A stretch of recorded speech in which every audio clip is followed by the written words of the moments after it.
দুর্ভিক্ষ যদি দেখা দেয় বাংলাদেশে, আশ্চর্যের কিছু নাই। এরকম পরিস্থিতি যদি আর 2-3 মাস চলে, তেল এবং গ্যাসের সংকট, আর এই সংকট শুধু বাংলাদেশে তা নয়, এই ইন্দোনেশিয়া, মালয়েশিয়া, ফিলিপাইন, থাইল্যান্ড, একই সিনারি। ভারত, পাকিস্তান, এমনকি ইউরোপ, এমনকি আমেরিকা, সব জায়গায় সেম সিনারি। ফলত এটা বিশ্বের অর্থনীতিতে যে প্রভাব আসবে, এই প্রভাব আমাদের দেশে যখন পড়বে, তখন এখানে দুর্ভিক্ষ দেখা দিতে পারে। আপনার তেলের দাম বাড়ার সাথে সাথে সারের দাম বাড়বে, আপনার চাষের খরচ বেড়ে যাবে। ফলত সকল দিক থেকে আমরা একটা বিপদ মুহূর্ত এবং ফিতনাময় মুহূর্তের দিকে পড়ে যাব। এবং এই শেষ জামানাগুলোতে দাজ্জাল বা দাজ্জালীয় শক্তির যে ফিতনা, এই ফিতনা থেকে বাঁচার একটাই উপায়। এটা বলে আমার বক্তব্য শেষের দিকে চলে যাব, যে এইরকম ভয়ঙ্কর মুহূর্তগুলোতে আপনি কিভাবে ফিতনা থেকে বাঁচবেন। আজকে যদি আমি আপনাকে বলি, মানে আমাকেও যদি কেউ বলে যে ভাই তুমি যদি এই কথা মানো তাহলে তোমার গাড়িতে তেল দিব, তা আমি তো মনে হয় সন্দেহে পড়ে যাব যে এই কথা মেনে নিয়ে তেল নেওয়াই ভালো। তো এর চাইতে ভয়ঙ্কর ঘটনা তো দাজ্জাল ঘটাবে। এই তেল নয়, দাজ্জাল বলবে আকাশ বৃষ্টি বন্ধ করে দেবে, জমিন ফসল বন্ধ করে দিবে, হয় আমাকে রব মানো, নাহলে আকাশের বৃষ্টি বন্ধ, জমিনের ফসল বন্ধ। এখন যদি আপনাকে বলি যে ভাই তুমি এই কাজ না করলে তোমার তেল নাই, তোমার মোটর সাইকেলে তেল নাই, তোমার গাড়িতে তেল নাই, তো সবাই যে ইমান বিক্রি করে দিবে, কয়জন ইমান নিয়ে থাকবে? তো এই ফিতনার সময়গুলো আমাদের ইন্ডিকেট করছে, বুঝাচ্ছে যে আপনি কিভাবে ফিতনা থেকে বেঁচে থাকবেন। ফিতনা থেকে বেঁচে থাকার জন্য দুটো রাস্তা ছাড়া আর কোনো রাস্তা নেই আমার জানা নাই, যে ফিতনার সময় আমরা ফিতনা থেকে বেঁচে থাকবো। এক, পরকালের প্রতি অগাধ আস্থা, যেন আমি পরকালই আছি, পরকাল যেন দেখে নিয়েছি, পরকাল যেন আমি স্বাদ আস্বাদন করে নিয়েছি, আমি যেন মারা গেছিলাম, মৃত্যুবরণ করে জান্নাত জাহান্নাম কবর ঘুরে তারপরে আবার দুনিয়াতে এসেছি। পরকালের প্রতি এই লেভেলের অগাধ আস্থা। আব্দুর রহিম যে মৃত্যু এবং কবরের বর্ণনা শোনাচ্ছিল, জান্নাত জাহান্নামের বর্ণনা শোনাচ্ছিল, এটার প্রতি যতক্ষণ অগাধ আস্থা তৈরি না হবে, ততক্ষণ আপনি দুনিয়া বিসর্জন দিতে পারবেন না। দুনিয়া তখনই বিসর্জন দিতে পারবেন যখন জান্নাতে আপনার জায়গাটা দেখতে পাবেন, যে হ্যাঁ জান্নাত হচ্ছে আসল জীবন। অমাল হায়াতুদ দুনিয়া ইল্লা লাইবুন ওয়া লাহু, দুনিয়া তো খেল তামাশা মাত্র। আল্লাহর নিকটে যা আছে ওটাই উত্তম এবং ওটাই চিরস্থায়ী, তথা পরকাল। এই পরকাল দেখতে পাওয়ার কারণে আসহাবুল হুদুদের সম্ভব হয়েছিল আগুনে ঢুকে যাওয়া। সূরা বুরুজের মধ্যে আসসামা ইযাতিল বুরুজ আল ইয়াউমিল মাউউদ ওয়া শাহিদু ওয়া মাশহুদ কুতিলা আসহাবুল হুদুদ, যে তাদের বলা হলো হয় ঈমান ছাড়ো না হয় আগুনে ঢোকো। তোরা আগুনে ঢুকে গেছে। তো কেমনে সম্ভব যে আপনি আগুনের মধ্যে স্বেচ্ছায় ঢুকে জ্বলে পুড়ে যাবেন? তখনই সম্ভব যখন আপনি আগুনের মধ্যে জান্নাত দেখতে পাবেন। আর ওই আগুন থেকে পিছনে যখন জাহান্নাম দেখতে পাবেন, যে আমি যদি আগুনে না ঢুকি, ঈমান ত্যাগ করি, তাহলে পিছনে আমার বাড়ি ঘরে আসলে জাহান্নামের আগুন অপেক্ষা করছে। এটা যখন আপনি স্বচক্ষে দেখতে পাবেন যে এই সামনে যে আগুন জ্বলতেছে এটা তো জান্নাত, তখন ঢুকে যাবে। এই সেম ঘটনা দাজ্জাল ঘটাবে, বলবে দাজ্জালের জান্নাত জাহান্নাম, দাজ্জালের জাহান্নাম জান্নাত। পরকালের প্রতি অগাধ আস্থা ছাড়া আপনি ঈমান বাঁচাতে পারবেন না। সামান্য কিছুর বিনিময়ে ঈমান বিক্রি করে দেবেন, 1 টাকা অবৈধ 1 টাকার লোভে, সামান্য অর্থের লোভে, সামান্য ফসলের লোভে, সামান্য খাবারের লোভে। আর যখন আপনি মাটি কামড়ে পড়ে থাকবেন যে না খেয়ে মরে যাব, কিন্তু ঈমানের উপর মারা যাব, কেন এটাই আলটিমেট সফলতা, সর্বোচ্চ সফলতা। ঈমানের উপর মরতে পারা, এটাই সফলতা। দুনিয়া অর্জন করা সফলতা নয়। তাহলে পরকালের উপর অগাধ আস্থা ছাড়া শেষ জামানার ফিতনা থেকে বাঁচা সম্ভব নয়। 2, আল্লাহর ক্ষমতা এবং শক্তি সম্পর্কে জ্ঞান অর্জন। আল্লাহর ক্ষমতা, শক্তি, সাহায্য, তাওহীদ, এগুলো দিয়ে কোরআন পরিপূর্ণ। 3, সালাতের উপর অটল থাকা। তাওহীদ কত গুরুত্বপূর্ণ যে ইব্রাহিম আলাইহিস সালাতু ওয়াস সালাম আল্লাহ সুবহানাহু ওয়া তাআলার নিকটে দোয়া করছেন, রব্বি জাআল হাযাল বালাদা আমিনাও ওয়াজনুবনি ওয়া বানিয়া আন না'বুদাল আসনাম। হে আল্লাহ, এই মক্কা শহরকে নিরাপদ করে দেন, আর আমার পরবর্তী বংশধর যেন কেউ মূর্তি পূজক না হয়, মানে শিরক না করে। আরো একটা দোয়া কি করছেন, রব্বি জাআল্লি মুকিমাস সালাহ ওয়া মিন যুররিয়াতি, আল্লাহ আমি যেন কোনোদিন বেনামাজি না হই, আমার পরবর্তী বংশধর যেন বেনামাজি না হয়।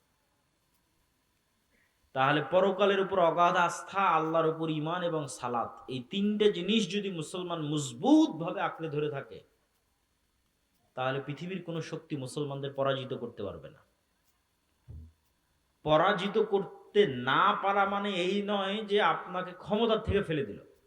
পরাজিত করতে না পারা মানে আপনার ঈমান কিনতে পারেন, এটাই পরাজিত না করা। কেননা দাজ্জাল যখন আসবে, সব ক্ষমতা তো দাজ্জাল নিয়েই নিবে। তাহলে কি মুমিনরা পরাজিত হয়ে গেল? সব ক্ষমতা যে দাজ্জাল নিয়ে নিল, তো মুমিনরা পরাজিত হয়ে গেল? আল্লাহর নবী বলছেন, শামের আকাবা, শামের গিরিপথের মধ্যে একদল মুসলমান অপেক্ষা করবে, যারা ক্ষুধার তাড়নায় তাদের ধনুক পর্যন্ত জ্বালিয়ে খাবে। দাজ্জালের ফিতনার সময় কোনো খাবার থাকবে না। তো ওই মুমিন মুসলমানেরা পরাজিত না, ওর ঈমান যে দাজ্জাল কিনে নিতে পারেনি, এটাই হলো ওদের সফলতা। ওরা বিজয়ী, দাজ্জাল পরাজিত।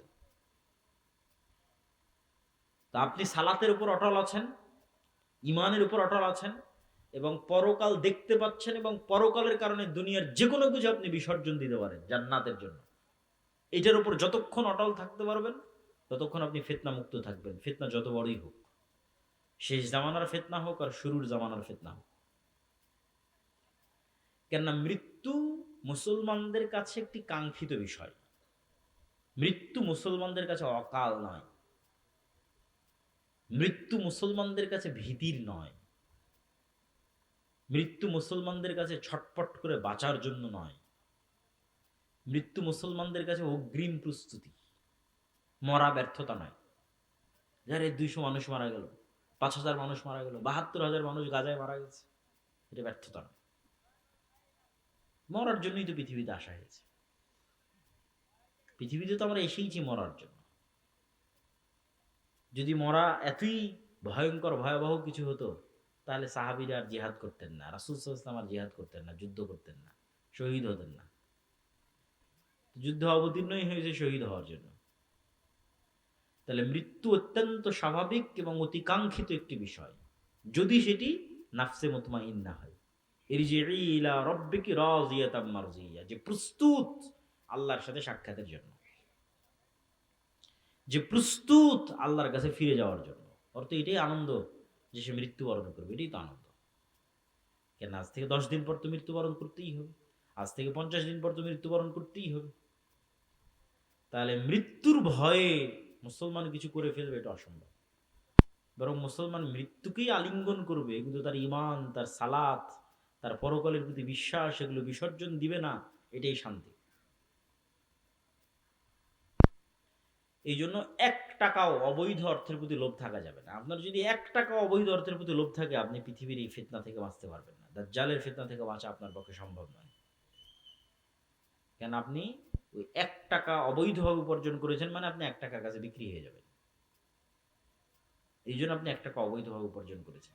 তাহলে ওই 1 টাকা আপনাকে দাজ্জাল দিলে আপনি ওটাও নেবেন, যে ঠিক আছে তোমারটাই নেই, কেন আমার 1 টাকার দরকার। আর যদি আপনি শতভাগ হালালের উপর টিকে থাকতে পারেন, তাহলে বোঝা যাবে যে হ্যাঁ, ঈমান নিয়ে ফাইট করার মতো ঈমান, এই পৃথিবীতে ঈমান নিয়ে ফাইট করার মতো ঈমান আপনার আছে। যে আপনি সমুদ্রের রাস্তায় যদি দেখেন, হরমুজ প্রণালী বলেন, ইয়েমেনের কোনায় যেটা আছে বাব আল মানদেব ওইটা বলেন, সুয়েজ খাল বলেন, যেগুলো সারা বিশ্বের সকল ব্যবসা বাণিজ্যের মূল কেন্দ্র, সেন্টার, এগুলো সকল প্রণালীর উপর আধিপত্য আছে মুসলমানদের। কিন্তু এত বিশাল বিশাল শক্তি, সামর্থ্য এবং ক্ষমতার মালিক হওয়ার পরেও মুসলমানেরা মাজলুম। তার সবচেয়ে বড় কারণ হচ্ছে বিভিন্ন মতবাদ দিয়ে মুসলমানদের বিভক্ত রাখা হয়েছে। জাতীয়তাবাদ দিয়ে, ন্যাশনালিজম দিয়ে, গণতন্ত্র দিয়ে, বিভিন্ন রকমের মতবাদ দিয়ে এক এক মুসলমানকে এক এক অঞ্চলে এমনভাবে বিভক্ত রাখা হয়েছে, যাতে এই শক্তিগুলোকে একত্রিতভাবে মুসলমানেরা প্রয়োগ করতে না পারে, এবং মুসলমানদের মধ্যেই শত্রুতাকে কন্টিনিউ করা যায়, যাতে হরমুজ প্রণালী, বাব আল মানদেব, সুয়েজ খাল একক কোনো মুসলিম নেতার হাতে না থাকে। আর যত তেল এবং গ্যাসের রিসোর্সগুলো আছে, এটাও একক কোনো মুসলিম নেতার হাতে না থাকে, বিভক্ত বিভক্ত, টুকরো টুকরো। তাহলে যখন যাকে যেভাবে ইচ্ছা তখন তাকে সেভাবে ব্যবহার করা যাবে। যখন ইরাকের প্রেসিডেন্ট সাদ্দাম হোসেনের বিরুদ্ধে তাকে ধ্বংস করার দরকার হবে, তখন তার সাথে যার শত্রুতা তৈরি করার দরকার হবে। আবার যখন আর এক দেশকে ধ্বংস করার দরকার হবে, তখন তার সাথে যার শত্রুতা করার দরকার হবে। এই ডিভাইড অ্যান্ড রুল, ভাগ করো এবং শাসন করো, এই যে পদ্ধতি,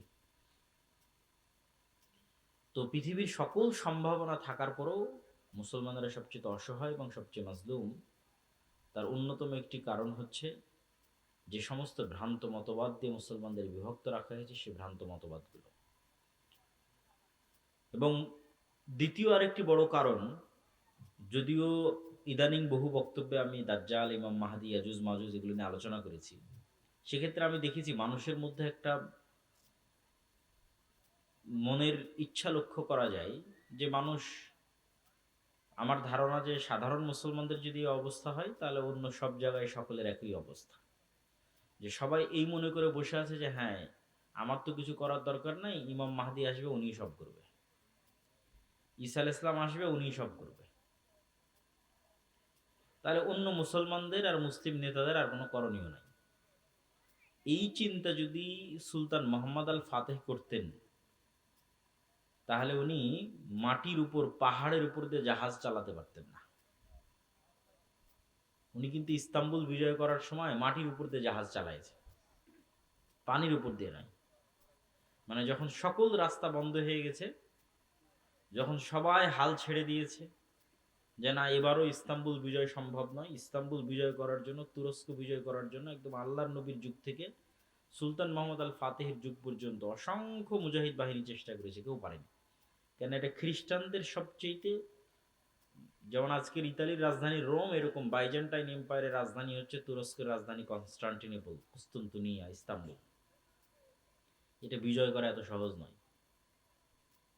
তো যখন সবাই হাল ছেড়ে দিয়েছে, তখনও সুলতান মোহাম্মদ আল ফাতেহ স্বপ্ন দেখছেন যে না, ইস্তাম্বুল বিজয় সম্ভব। তো যাওয়ার যে কোনো রাস্তা নাই, তবু তাহলে মাটির উপর দিয়ে জাহাজ চলবে। মাটির উপর দিয়ে কেমনে জাহাজ চলবে? তো বলে নিচে কাঠ বিছাও, কাঠের উপর তেল লাগাও, আর তার উপরে জাহাজ উঠাও, তেলের ঘর্ষণে জাহাজ টেনে নিয়ে যাও। তেলের ঘর্ষণে জাহাজ টেনে নিয়ে গিয়ে এমন জায়গায় জাহাজ নামাও যেখানে শত্রু কল্পনাও করেনি যে এখানে জাহাজ নামতে পারে। তুমি যদি চিন্তা করতেন যে না, ইস্তাম্বুল বিজয় করার কাজ তো ইমাম মাহদির, কেন হাদিসে কিন্তু আছে যে কিয়ামতের পূর্ব মুহূর্তে ইস্তাম্বুল বিজয় হবে। তো ইস্তাম্বুল বিজয়ের কাজ যেহেতু ইমাম মাহদির, তা আমার করে কি লাভ? আমার করে তো কোনো লাভ নাই। আর সুলতান সালাহুদ্দিন আইয়ুবী যদি মনে করতেন যে মসজিদে আকসা আমি আর কি করতে বিজয় করবো, এই তো ইমাম মাহদির কাজ, তাহলে এখনো ওই খ্রিস্টান ক্রুসেডারদের হাতেই মসজিদে আকসা থাকতো।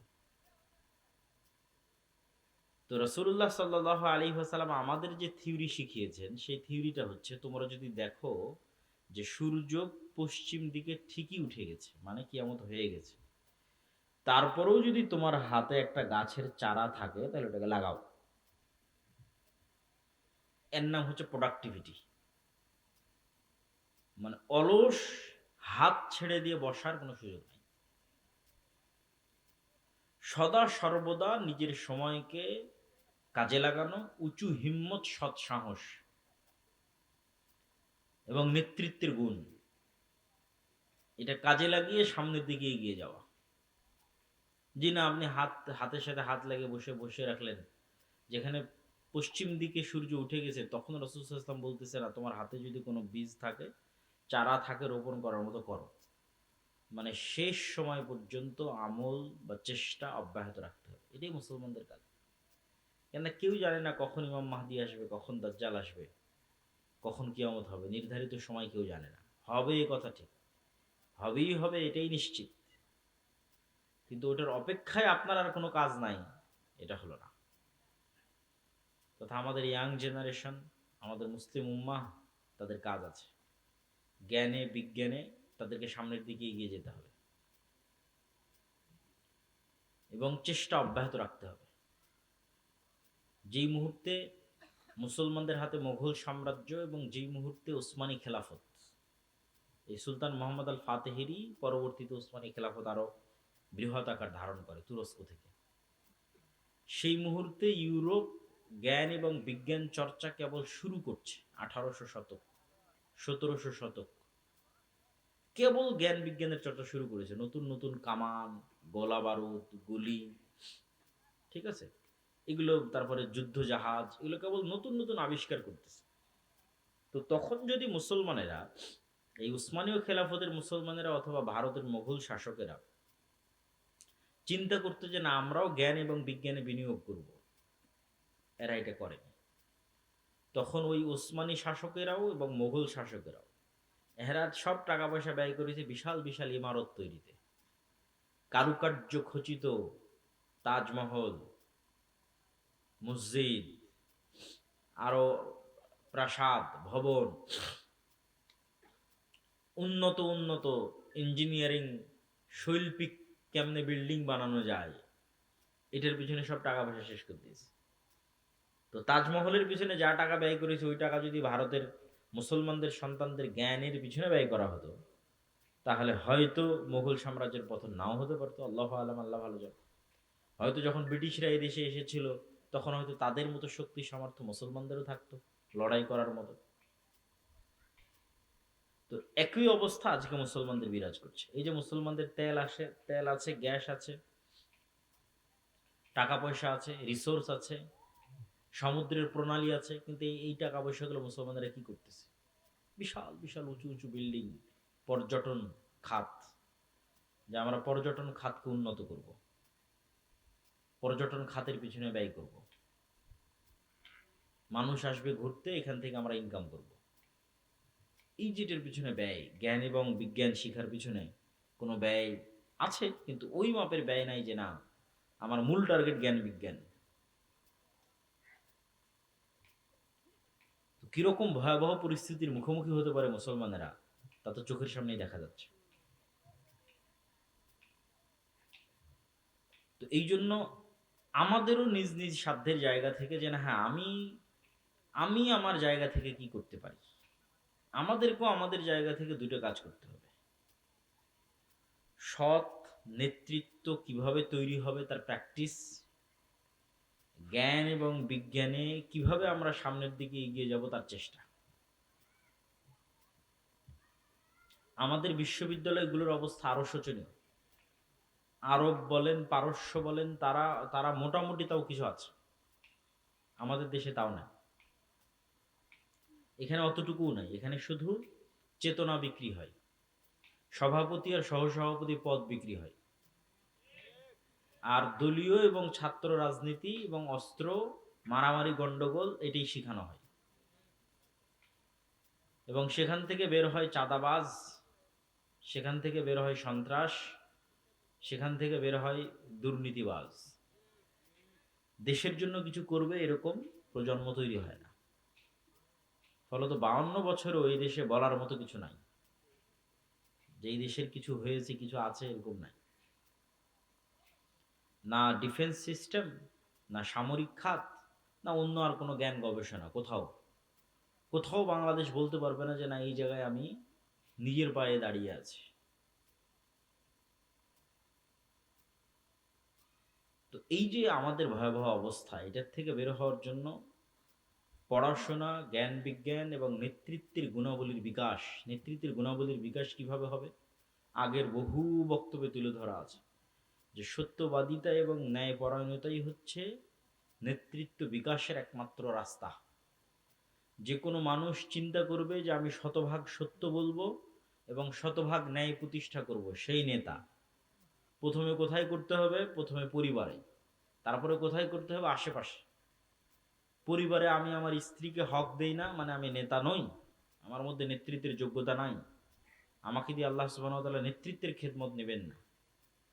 বাবা মায়ের কথা শুনি না, বাবা মায়ের হক আদায় করি না, মানে আমি নেতা নই। নিজের বোনকে পিতার সম্পত্তিতে ন্যায়ের সাথে ভাগ দেইনি, তার মানে আমি নিজেই জালেম, আমি ন্যায় প্রতিষ্ঠাকারী নই। তাহলে নেতা তৈরি হয় এই দুইটা জিনিসের উপর ভিত্তি করে, সত্য বলা এবং ন্যায় প্রতিষ্ঠা করা। তা আমরা মসজিদ মাদ্রাসায় সালাত, সিয়াম, হজ, যাকাত, দোয়া, দরুদ সবই শিখিয়েছি, কিন্তু দেখবেন ওখান থেকে বের হয়ে ওই আলেম, ওই মাওলানা, মাদ্রাসা শিক্ষক, ইসলামী দলের নেতা কর্মী কারোর মধ্যেই এই দুটো গুণের নাই, সত্যবাদিতা নাই, ন্যায় নিষ্ঠা নাই। সালাত সিয়াম হজ জাকাত আছে, ফলত সেও আর নেতা হতে পারতেছে না। কিন্তু নেতা হতে হলে তাকে এই দুটো গুণ লাগবে। আমরাও নেতা হতে পারতেছি না এই দুটো গুণের অভাবে। শতভাগ সত্যবাদিতা না থাকা এবং শতভাগ ন্যায়পরায়ণতা না থাকা, এটি দিয়েই নেতা তৈরি হবে। এটার প্র্যাকটিস এবং কালচার আমাদের মধ্যে নিয়ে আসতে হবে। আল আমরু বিল মারুফ ওয়ান নাহি আনিল মুনকার, সৎ কাজের আদেশ দিতে হবে, অসৎ কাজে বাধা দিতে হবে। অসৎ কাজ মানে শুধু গান বাজনা হলে এটা অসৎ কাজ। অসৎ কাজ মানে মেয়ে মানুষ বেপরদায় ঘুরলে এটা অসৎ কাজ, শুধু এগুলো অসৎ কাজ নয়। অসৎ কাজ মানে আর একজনের পুকুরে মাছ ছাড়বে, তো আর এক নেতা এসে বলতেছে তাকে চাঁদা না দিলে মাছ ছাড়তে দিবে না, এটাও অসৎ কাজ। এটাও যেদিন মসজিদ এবং মাদ্রাসা থেকে বাধা দিতে পারবে ন্যায়ের সাথে, ওই দিন ওখান থেকে নেতা তৈরি হবে। অন্যায়ের প্রতিবাদ করতে গিয়ে নেতা তৈরি হয়, এবং সেখান থেকে নেতা তৈরি হলো কোন নেতাকে আল্লাহ কবুল করবে আল্লাহ সুবহানাহু ওয়া তাআলা ভালো জানে। যে কোনো একজন নেতাকে আল্লাহ কবুল করতে পারে, কিন্তু এই কালচার তো নাই যে আল আমরু বিল মারুফ ওয়ান নাহি আনিল মুনকার, এটার কালচারটাই তো নাই। এই কালচারটা তৈরি করতে হবে যে না, আমি অসৎ কাজে বাধা দেব। অসৎ কাজ মানে সকল অসৎ কাজ, মানুষের সাথে যে অসৎ কাজ অন্যায় হচ্ছে ওটা তো বাধা দেব। এই বাধা দিতে গিয়ে আপনি নেতা হয়ে যাবেন, আর বাধা না দিয়ে চুপচাপ থাকবেন, কোনোদিন নেতা হতে পারবেন না, নেতা হওয়া সম্ভব নয়। আর জ্ঞান এবং বিজ্ঞানের ক্ষেত্রে অন্তত ন্যূনতম আমাদের যে মসজিদগুলো আছে, এই মসজিদগুলোকে তো আমরা অন্তত জ্ঞানের কেন্দ্র তৈরি করতে পারি। ইসলামে মসজিদ শুধুমাত্র 5 ওয়াক্ত সালাতের জন্য তারপর বন্ধ, এরকম ইতিহাস নাই। রাসূল সাল্লাল্লাহু আলাইহি ওয়াসাল্লামের যুগেও ছিল না, তার আগেও ছিল না। ইসলামে মসজিদই হচ্ছে সোশ্যাল কালচারাল সেন্টার। এবং এটা আমি আরো ভালোভাবে ফিল করেছি, ইউরোপ এবং আমেরিকায় অনেক জায়গায় দেখবেন মসজিদ নামে অনুমোদন নাই, সব জায়গায় কালচারাল সেন্টার নামে অনুমোদন। Islamic cultural centre, Mohammadia cultural centre, সালাফি কালচার, ওটা কিন্তু মসজিদ। কিন্তু গভর্নমেন্ট থেকে পারমিশন নিয়েছে কি হিসেবে? কালচারাল সেন্টার হিসেবে। তার মানে গভর্নমেন্টের দৃষ্টিতে এই মসজিদটা একটা কালচারাল সেন্টার। এইটাই ইউরোপ আমেরিকার গভর্নমেন্টের রুলস অনুযায়ী, যে হ্যাঁ এটা একটা কালচারাল সেন্টার, মুসলমানরা তাদের কালচার প্র্যাকটিস করবে কোথায়? মসজিদে, ফলত এটা কালচারাল সেন্টার, কমিউনিটি। কিন্তু আমরাই সেই মসজিদকে বানিয়ে দিয়েছি যে না, এখানে শুধু 5 ওয়াক্ত সালাতের পর এটা অফ হয়ে যাবে, অথবা শুধু লাশ বহনের খাটলি থাকবে, অথবা শুধু ঈদুল ফিতর এবং ঈদুল আজহায় গোস্ত এবং চাউল বন্টন হবে। কিন্তু আসলে হওয়া উচিত ছিল, মসজিদের সবচেয়ে বড় কাজ হওয়া উচিত ছিল যে মসজিদে শিক্ষার ব্যবস্থা থাকবে, জ্ঞান বিতরণের ব্যবস্থা থাকবে। ইসলাম যতটা জ্ঞান ভিত্তিক দিন, আর পৃথিবীতে কোনো দিন এতটা জ্ঞান ভিত্তিক নয়। কোরআন যতটা জ্ঞান ভিত্তিক কিতাব, পৃথিবীতে আর কোনো কিতাব এত জ্ঞান ভিত্তিক নয়। কিন্তু হতভাগা আমরা, যে আমরাই মুসলমান হয়ে কোরআন পড়ে জ্ঞান থেকে দূরে চলে গেছি, জ্ঞান চর্চা থেকে দূরে চলে গেছি। যে ইসলামী দল বলেন, সংগঠন বলেন, ইয়াং জেনারেশন বলেন, সবাই জালসা করতে পারদর্শী, মিছিল করে লিল্লাহি তাকবীর আল্লাহু আকবার দিতে পারদর্শী, জীবন দিতে পারদর্শী। ভাই আমি আল্লাহর জন্য, আল্লাহর রাস্তায় জীবন দিতে চাই, কিন্তু জ্ঞানী এবং যোগ্য হতে চায় না। আল্লাহর রাস্তায় জীবন দিয়ে দিবে, কিন্তু জ্ঞানী যোগ্য হবে না। আল্লাহর রাস্তায় জীবন তো আগেও দিয়েছ, এখনো দিচ্ছ, পরেও দিবা, কিন্তু জুলাইয়ে জীবন দিয়ে ক্ষমতা কারা নিয়ে গেছে? তোমার উত্তরসূরিরা না। কেন? তোমার উত্তরসূরিরা যোগ্য ছিল না, জ্ঞানী ছিল না। যারা জ্ঞানী এবং যোগ্য ছিল, বামপন্থী, ওরা নিয়ে গেছে। তাহলে জীবন দিয়ে কোনোদিন ক্ষমতা পাওয়া যায় না। তুমি জীবন দিবা, ক্ষমতা আর একজন নিয়ে যাবে। তাহলে তোমাকে ওই যোগ্যতা এবং জ্ঞানের জায়গাগুলোতে ঢুকতে হবে। তোমার মিডিয়া কোথায়? মুসলমানদের পক্ষে কথা বলবে, এই মিডিয়া কই? এই মিডিয়ার জন্য তার জীবন দেওয়া লাগবে না, এই মিডিয়া তৈরি করার জন্য জ্ঞান এবং যোগ্যতা লাগবে। মুসলমানদের একটা ইংরেজি মিডিয়া থাকবে, আরবি মিডিয়া থাকবে, সেটা কই? এটার জন্য জীবন দেওয়া লাগবে না, এটার জন্য জ্ঞান এবং যোগ্যতা লাগবে। ব্রাকের মতো মুসলমানদের কোনো অর্থনৈতিক প্রতিষ্ঠান নাই, কই? এটার জন্য জীবন দেওয়া লাগবে না, জ্ঞান এবং যোগ্যতা লাগবে। এবং আজকেও যে ফাইটটা হচ্ছে পৃথিবীতে, দেখা যাচ্ছে যে একটা সময় মনে করা হতো যে যার হয়তো শুধু পারমাণবিক অস্ত্র আছে সেই যুদ্ধে জিতবে, এবং এটাই যুদ্ধের একমাত্র লাস্ট রেজাল্ট, এবং যার দেখা যাচ্ছে বিশাল বিশাল বিমান আছে সেই জিতবে। কিন্তু নিকট অতীতে পাকিস্তান এবং ভারতের যুদ্ধে, তারপরে পাকিস্তান আফগানিস্তান, এখন ইরান এবং ইসরায়েল, এই যুদ্ধগুলোতে যে দেখা যাচ্ছে যে না, ন্যূনতম ড্রোন বানানোর জ্ঞান থাকলেই একটা যুদ্ধকে কন্ট্রোল করে ফেলা যায়। রাশিয়া এবং ইউক্রেন যুদ্ধ চলছেই ড্রোনের উপর দিয়ে। যে যত ভালো ড্রোন বানাতে পারে, যে যত ভালো ড্রোন উড়াতে পারে, এই এই একটা $50,000 একটা ড্রোন ধ্বংস করতে আপনার কয়েক বিলিয়ন ডলারের মিসাইল নিক্ষেপ করতে হচ্ছে, যে আকাশে আমি এই ড্রোনটাকে ধ্বংস করব। এই $50,000 একটা ছোট্ট ড্রোন গিয়ে আপনার কোনো তেল শোধনাগার, কোনো বড় কোনো কোম্পানি কোথাও গিয়ে পড়ে যাচ্ছে, আগুন লেগে যাচ্ছে, মানুষ ভয় পেয়ে যাচ্ছে। তো দেখা যাচ্ছে যুদ্ধের চিত্রই পাল্টে যাচ্ছে ইউক্রেন এবং রাশিয়ার যুদ্ধ থেকে না আজ পর্যন্ত ড্রোনই সবকিছু। তো জ্ঞান এবং বিজ্ঞানের সাথে যতক্ষণ মুসলমানেরা কানেক্টেড না হচ্ছে, মসজিদকে যতক্ষণ জ্ঞানের মার্কাজ না বানাচ্ছে, এবং জ্ঞান চর্চার যতক্ষণ চেষ্টা না করতেছে, শেখুল ইসলাম ইবনে তাইমিয়া রাহিমাহুল্লাহ বলেছেন প্রত্যেক মুসলমানের জন্য কোরআন নিজে বুঝতে পারবে এরকম এতটুকু জ্ঞান অর্জন করা ফরজ। আমরা মোটামুটি আছি যে হ্যাঁ কোরআন পড়তে পারি, এরকম আছে অনেকেই। কোরআন পড়তে পারে না এরকমও তো অসংখ্য হাজার হাজার। কিন্তু কোরআন যে নিজে পড়ে বুঝবে এরকম জ্ঞান শুধু মাদ্রাসার ছাত্রদেরই আছে, তাও অনেক অল্প। মাদ্রাসাতেও যারা পড়ে তাদের অনেকে ভালো বোঝে না। অথচ ইবনে তাইমিয়া রাহিমাহুল্লাহ বলছে এটা প্রত্যেক মুসলমানের উপর ফরজ,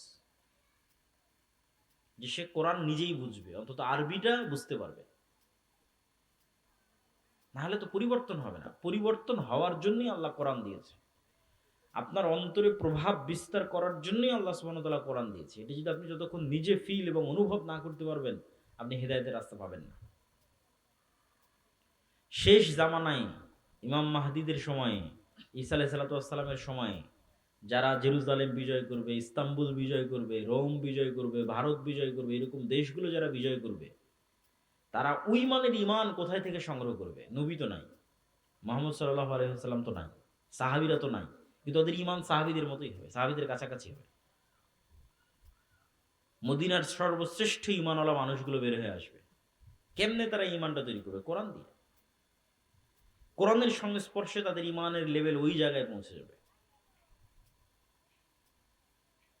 এই জন্য আমাদের মসজিদগুলোতে মক্তব চালু করা, জ্ঞান শিক্ষার ব্যবস্থা করা, জ্ঞান উপার্জনের ব্যবস্থা করা, জ্ঞানের পিছনে সময় দেওয়া, এগুলো অতীব জরুরি এবং অতীব প্রয়োজনীয়। এবং এই যে যা অর্থ আমরা জালসা সম্মেলনের জন্য ব্যয় করে থাকি, এই অর্থের একটা অংশ যদি আপনি ইমামের বেতন বাড়ানোর জন্য ব্যয় করেন, এই অর্থের একটা অংশ যদি ইমামকে ভালো প্রশিক্ষণ দেওয়ার জন্য ব্যয় করেন, এই অর্থের একটা অংশ যদি ওই ইমামকে প্রশিক্ষণ দিয়ে গ্রামে মক্তবের বাচ্চাদের কেমনে শতভাগ মক্তবে বাচ্চাদের উপস্থিত করানো যায়, তার পুরস্কার টুরস্কার প্রতিযোগিতা, ওগুলোর পিছনে ব্যয় করেন, তাহলে আপনার এই জালসা করে যা উপকার হয়েছে তার চেয়ে 10 গুণ 100 গুণ বেশি উপকার হবে। শুধু এই ছোট্ট ছোট্ট পদক্ষেপগুলো, যে না আমার মসজিদের ইমাম হবে খুবই যোগ্যতা সম্পন্ন, ফলত একটা ভালো বেতন দিতে হবে, এই ইমাম সাহেবকে আমি আরো অনেক ট্রেনিং করাতে চাই, ইমাম সাহেবকে আমি মসজিদে মক্তব চালাতে চাই, গ্রামের সব বাচ্চা যেন এই মক্তবে আসে, তার জন্য বিভিন্ন রকমের পুরস্কার, চকলেট ইত্যাদি, সাইকেল ইত্যাদি বিতরণের ব্যবস্থা করতে চাই, যাতে পুরো গ্রামের একটা বাচ্চাও কোরআন এবং দ্বীনের জ্ঞান থেকে দূরে না থাকে। এটা সবচেয়ে স্থায়ী, পার্মানেন্ট এবং দীর্ঘমেয়াদী। কেন এরাই এই মক্তবে যারা পড়তেছে, এরাই তো বিভিন্ন স্কুল কলেজে এই দেশের ডিসি, ওসি, এসপি, মন্ত্রী, মিনিস্টার এই জায়গাগুলোতে যাবে। তো ছোটতে যদি আপনি তাদের শিখিয়ে দিতে পারেন নবীদের জীবনী, সাহাবীদের জীবনী, ইমান, আকিদা, আদর্শ, সত্যবাদিতা, ন্যায়পরায়ণতা, তার কিছু না কিছু প্রভাব থাকবে। এই জন্য আমাদের আমাদের যে নিজস্ব মক্তবের সিলেবাস আছে, এটা ওইভাবেই তৈরি করা, তালিমউদ্দিন বা আদর্শ শিক্ষা, যেটার উপর আপনারা মক্তব অলিম্পিয়াড দেখলেন এনটিভির পর্দায়, ছোট ছোট বাচ্চাদের নবীদের জীবনী থেকে শুরু করে আদব কায়দা থেকে শুরু করে সবকিছু, এই সিলেবাসের উপর ট্রেনিং দিয়ে আপনাদের আশেপাশের সকল মসজিদে মক্তব চালু করা দরকার। আর এই ট্রেনিংয়ের জন্য যাতায়াত খরচও ফ্রি, এই ট্রেনিংয়ের জন্য থাকা খাওয়াও ফ্রি, এই ট্রেনিংয়ের জন্য সিলেবাসও ফ্রি, মানে বাচ্চারা যে সিলেবাসটা নেবে, বইটা নেবে, এটাও ফ্রি। তো এত কিছু বিনামূল্যে দেওয়ার পরেও যদি এই কাজে আপনারা আগ্রহী না হন, তাহলে এর জবাবদিহিতা তো আল্লাহ সুবহানাহু ওয়া তাআলার দরবারে আপনাদেরকে দিতে হবে। প্রিয় উপস্থিতি, ইয়াং জেনারেশনের উদ্দেশ্যে এবং উপস্থিত সকলের উদ্দেশ্যে, মুসলমানদের এই যে পরিবেশ এবং পরিস্থিতি, এই পরিবেশ এবং পরিস্থিতি সামনে আরো ভয়াবহ হবে। ফিতনা থামার লক্ষণ খুব কম এবং আমাদেরকে অনেক বড় বিপদ এর মুখোমুখি হতে পারে। দুর্ভিক্ষ যদি দেখা দেয় বাংলাদেশে, আশ্চর্যের কিছু নয়। এরকম পরিস্থিতি যদি আর 2-3 মাস চলে, তেল এবং গ্যাসের সংকট, আর এই সংকট শুধু বাংলাদেশে তা নয়, এই ইন্দোনেশিয়া, মালয়েশিয়া, ফিলিপাইন, থাইল্যান্ড একই সিনারি, ভারত, পাকিস্তান, এমনকি ইউরোপ, এমনকি আমেরিকা, সব জায়গায় সেম সিনারি। ফলত এটা বিশ্বের অর্থনীতিতে যে প্রভাব আসবে, এই প্রভাব আমাদের দেশে যখন পড়বে, তখন এখানে দুর্ভিক্ষ দেখা দিতে পারে। আপনার তেলের দাম বাড়ার সাথে সাথে সারের দাম বাড়বে, আপনার চাষের খরচ বেড়ে যাবে। ফলত সকল দিক থেকে আমরা একটা বিপদ মুহূর্ত এবং ফিতনাময় মুহূর্তের দিকে পড়ে যাব। এবং এই শেষ জামানাগুলোতে দাজ্জাল বা দাজ্জালীয় শক্তির যে ফিতনা, এই ফিতনা থেকে বাঁচার একটাই উপায়। এটা বলে আমার বক্তব্য শেষের দিকে চলে যাব, যে এইরকম ভয়ঙ্কর মুহূর্তগুলোতে আপনি কিভাবে ফিতনা থেকে বাঁচবেন।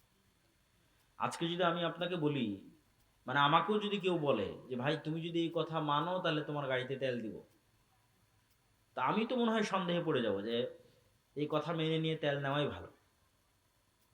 তো এর চাইতে ভয়ঙ্কর ঘটনা তো দাজ্জাল ঘটাবে। এই তেল নয়, দাজ্জাল বলে আকাশ বৃষ্টি বন্ধ করে দেবে, জমিন ফসল বন্ধ করে দিবে। হয় আমাকে রব মানো, নাহলে আকাশের বৃষ্টি বন্ধ, জমিনের ফসল বন্ধ। এখন যদি আপনাকে বলি যে ভাই তুমি এই কাজ না করলে তোমার তেল নাই, তোমার মোটর সাইকেলে তেল নাই, তোমার গাড়িতে তেল নাই, তো সবাই যে ইমান বিক্রি করে দিবে, কয়জন ইমান নিয়ে থাকবে? তো এই ফিতনার সময়গুলো আমাদের ইন্ডিকেট করছে, বুঝাচ্ছে যে আপনি কিভাবে ফিতনা থেকে বেঁচে থাকবেন। ফিতনা থেকে বেঁচে থাকার জন্য দুটো রাস্তা ছাড়া আর কোনো রাস্তা নেই আমার জানা নাই, যে ফিতনার সময় আমরা ফিতনা থেকে বেঁচে থাকবো। এক, পরকালের প্রতি অগাধ আস্থা, যেন আমি পরকালই আছি, পরকাল যেন দেখে নিয়েছি, পরকাল যেন আমি স্বাদ আস্বাদন করে নিয়েছি, আমি যেন মারা গেছিলাম, মৃত্যুবরণ করে জান্নাত জাহান্নাম কবর ঘুরে তারপরে আবার দুনিয়াতে এসেছি। পরকালের প্রতি এই লেভেলের অগাধ আস্থা। আব্দুর রহিম যে মৃত্যু এবং কবরের বর্ণনা শোনাচ্ছিল, জান্নাত জাহান্নামের বর্ণনা শোনাচ্ছিল, এটার প্রতি যতক্ষণ অগাধ আস্থা তৈরি না হবে, ততক্ষণ আপনি দুনিয়া বিসর্জন দিতে পারবেন না। দুনিয়া তখনই বিসর্জন দিতে পারবেন যখন জান্নাতে আপনার জায়গাটা দেখতে পাবেন, যে হ্যাঁ জান্নাত হচ্ছে আসল জীবন। ওমাল হায়াতুদ দুনিয়া ইল্লা লাইবুন ওয়া লাহু, দুনিয়া তো খেল তামাশা মাত্র। আল্লাহর নিকটে যা আছে ওটাই উত্তম এবং ওটাই চিরস্থায়ী, তথা পরকাল। এই পরকাল দেখতে পাওয়ার কারণে আসহাবুল উখদুদের সম্ভব হয়েছিল আগুনে ঢুকে যাওয়া। সূরা বুরুজের মধ্যে, আসসামা ইযাতিল বুরুজ ওয়াল ইয়াউমিল মাউউদ ওয়া শাহিদু ওয়া মাশহুদ কুতিলা আসহাবুল উখদুদ, যে তাদের বলা হলো হয় ঈমান ছাড়ো, না হয় আগুনে ঢোকো। তোরা আগুনে ঢুকে গেছে। তো কেমনে সম্ভব যে আপনি আগুনের মধ্যে স্বেচ্ছায় ঢুকে জ্বলে পুড়ে যাবেন? তখনই সম্ভব যখন আপনি আগুনের মধ্যে জান্নাত দেখতে পাবেন, আর ওই আগুন থেকে পিছনে যখন জাহান্নাম দেখতে পাবেন। যে আমি যদি আগুনে না ঢুকি, ঈমান ত্যাগ করি, তাহলে পিছনে আমার বাড়ি ঘরে আসলে জাহান্নামের আগুন অপেক্ষা করছে। এটা যখন আপনি স্বচক্ষে দেখতে পাবেন যে এই সামনে যে আগুন জ্বলতেছে এটা তো জান্নাত, তখন ঢুকে যাবে। এই সেম ঘটনা দাজ্জাল ঘটাবে, বলবে দাজ্জালের জান্নাত জাহান্নাম, দাজ্জালের জাহান্নাম জান্নাত। পরকালের প্রতি অগাধ আস্থা ছাড়া আপনি ঈমান বাঁচাতে পারবেন না। সামান্য কিছুর বিনিময়ে ঈমান বিক্রি করে দেবেন, 1 টাকা অবৈধ 1 টাকার লোভে, সামান্য অর্থের লোভে, সামান্য ফসলের লোভে, সামান্য খাবারের লোভে। আর যখন আপনি মাটি কামড়ে পড়ে থাকবেন যে না খেয়ে মরে যাব, কিন্তু ঈমানের উপর মারা যাব, কারণ এটাই আলটিমেট সফলতা, সর্বোচ্চ সফলতা। ঈমানের উপর মরতে পারা, এটাই সফলতা, দুনিয়া অর্জন করা সফলতা নয়। তাহলে পরকালের উপর অগাধ আস্থা ছাড়া শেষ জামানার ফিতনা থেকে বাঁচা সম্ভব নয়। 2, আল্লাহর ক্ষমতা এবং শক্তি সম্পর্কে জ্ঞান অর্জন। আল্লাহর ক্ষমতা, শক্তি, সাহায্য, তাওহীদ, এগুলো দিয়ে কোরআন পরিপূর্ণ। 3, সালাতের উপর অটল থাকা। তাওহীদ কত গুরুত্বপূর্ণ যে ইব্রাহিম আলাইহিস সালাতু ওয়াস সালাম আল্লাহ সুবহানাহু ওয়া তাআলার নিকটে দোয়া করছেন, রব্বি জাআল হাযাল বালাদা আমিনা ওয়াজনুবনি ওয়া বানিয়া আন না'বুদাল আসনাম। হে আল্লাহ, এই মক্কা শহরকে নিরাপদ করে দেন, আর আমার পরবর্তী বংশধর যেন কেউ মূর্তি পূজক না হয়, মানে শিরক না করে। আরো একটা দোয়া কি করছেন, রব্বি জাআলনি মুকিমাস সালাহ ওয়া মিন যুররিয়াতি। আল্লাহ, আমি যেন কোনোদিন বেনামাজি না হই, আমার পরবর্তী বংশধর যেন বেনামাজি না হয়।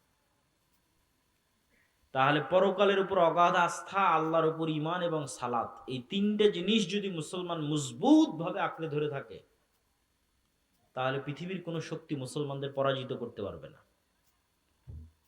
পরাজিত করতে না পারা মানে এই নয় যে আপনাকে ক্ষমতার থেকে ফেলে দিল। পরাজিত করতে না পারা মানে আপনার ঈমান কিনতে পারেনি, এটাই পরাজিত না করা।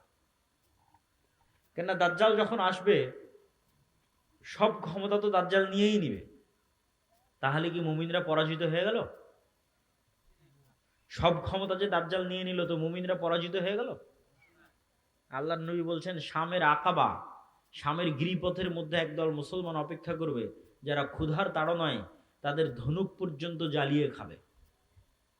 দাজ্জালের ফিতনার সময় কোনো খাবার থাকবে না। তো ওই মুমিন মুসলমানেরা পরাজিত না? ওর ঈমান যে দাজ্জাল কিনে নিতে পারেনি, এটাই হলো ওদের সফলতা। ওরা বিজয়ী, দাজ্জাল পরাজিত। তা আপনি সালাতের উপর অটল আছেন, ঈমানের উপর অটল আছেন, এবং পরকাল দেখতে পাচ্ছেন, এবং পরকালের কারণে দুনিয়ার যে কোনো কিছু আপনি বিসর্জন দিতে পারেন জান্নাতের জন্য। এটার উপর যতক্ষণ অটল থাকতে পারবেন, ততক্ষণ আপনি ফিতনা মুক্ত থাকবেন, ফিতনা যত বড়ই হোক। শেষ জামানার ফিতনা হোক আর শুরুর জামানার ফিতনা হোক। কেননা মৃত্যু মুসলমানদের কাছে একটি কাঙ্ক্ষিত বিষয়। মৃত্যু মুসলমানদের কাছে অকাল নয়, মৃত্যু মুসলমানদের কাছে ভীতির নয়, মৃত্যু মুসলমানদের কাছে ছটপট করে বাঁচার জন্য নয়। মৃত্যু মুসলমানদের কাছে অগ্রিম প্রস্তুতি, মরা ব্যর্থতা নয়। যারে 200 মানুষ মারা গেল, 5000 মানুষ মারা গেল, 72,000 মানুষ গাজায় মারা গেছে, এটা ব্যর্থতা নয়।